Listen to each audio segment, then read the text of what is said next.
uh, one of the things that is, I hear I'm in the office, I'm in the break rooms right there, I'm crying right now, and it's, I'm really proud that I'm not worried about, people in the office knowing that I cried. We do a gratitude circle every Friday as part of our Goodness Friday, and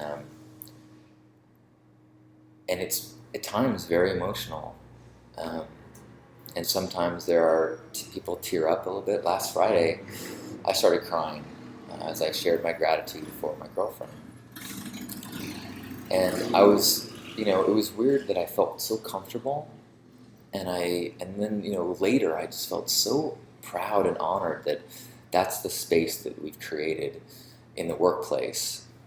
That no matter what we're doing as a company, we've created this culture where that kind of vulnerability and emotion and living from the heart is not just tolerated, but I think honored. Um,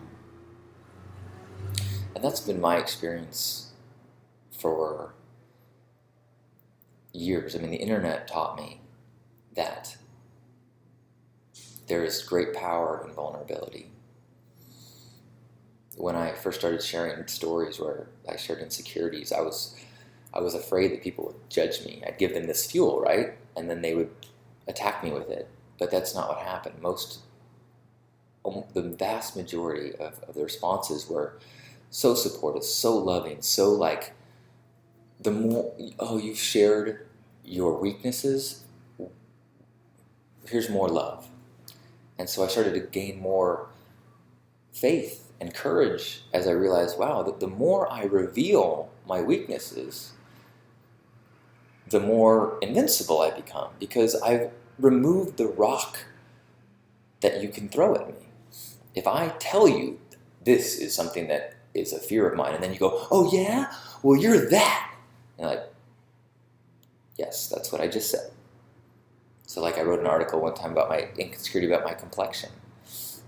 I don't have breakouts quite the same way that I used to, although I did over the weekend, and I picked at my face a little bit last night. And you can't see it now, but I've got these kind of blotchy things because my skin's old now and it doesn't repair, it's not as elastic.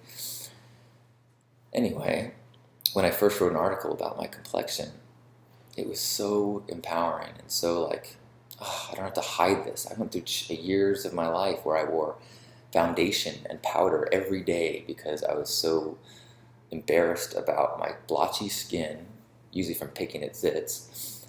And then I lived in constant fear of people noticing that I was wearing makeup.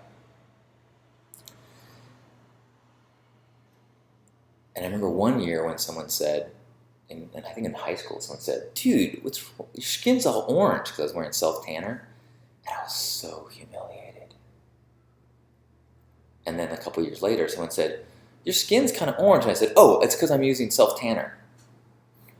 And like that owning, and then from then on, I was very open about it. I never tried to hide. Oh yeah, I'm tannerexic. I use self-tanner, and sometimes I even use makeup and stuff.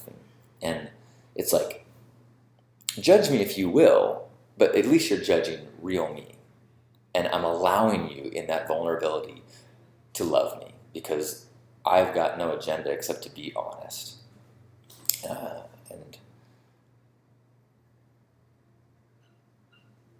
I don't know, it's worked for me.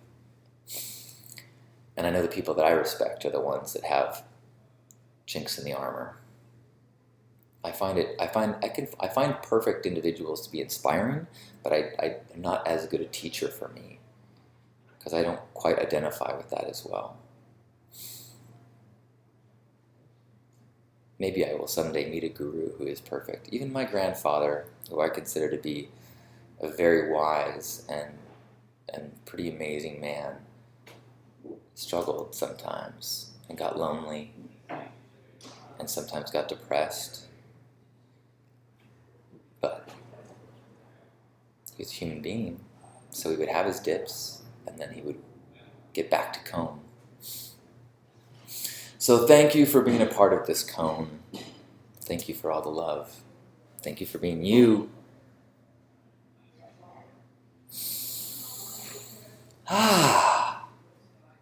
I look forward to seeing you soon online or here next week.